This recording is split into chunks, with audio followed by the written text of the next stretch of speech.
Ja, also es war ein sehr schnelles Spiel mit vielen Cuts, viel hin und her. Und schlussendlich konnten wir das Spiel für uns entscheiden. Auf jeden Fall erstmal Respekt an den Gegner und zum Schluss können wir dann gewinnen. Wir hatten jetzt unser 5. Spiel. Ein sehr gutes Spiel wieder für uns. Also es war eine sehr hohe Intensität auf beiden Seiten mit einem hohen Tempo. Es war die ganze Zeit knapp. Wir konnten uns in der zweiten Halbzeit dann ein bisschen absetzen, weil wir deren Züge zum Korb kontrollieren konnten und den Rebound dann auch besser kontrollieren konnten und auf unserer Seite in der Offensive dann besser gepunktet haben und das dann bis zum Ende auch halten. Also es war wirklich wieder ein sehr gutes Spiel für uns. Wir sind froh, auch dass wir jetzt das letzte Spiel gewonnen haben und hier als Turniersieger rausgehen und wir freuen uns aufs Finale in Breslau. Vielen Dank. Prigovorili sme vyrovnaný zápas s kvalitným superom, vyhrali sme od začiatku a sme bol celý čas vyrovnaní.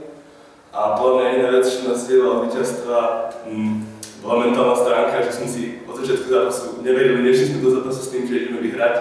A potom vlastne, keď bol zápas vyrovnaný, tak sme to keby nečakali, alebo proste sme neboli nastavení na tú výhru a bol to zápas, ktorý sme nemohli vyhrať. Tento zápas, náš posledný, bol asi z najkvalitnejších superov, ale myslím si, že sme odohrali možno aj najlepší zápas túto sezónu na turnajoch CEBL.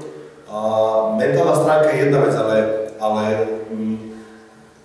tam myslím si, že rozhodla koncentrácia a individuálne chyby, ktoré ale sme nerobili a potom zrazu sme urobili nezmyselnú vec a to super trestal, ale každopádne bol to výborný zápas, dal nám asi najviac a som veľmi rád, že tak dopadol. Gratulujem superovi k víťazstvu aj k prvému miestu a našim chalanom gratulujem k 3. miestu a chcel by som sa aj poďakovať organizátorom za super organizáciu, všetko bolo na top úrovni, takže my si odnášame len pozitívne.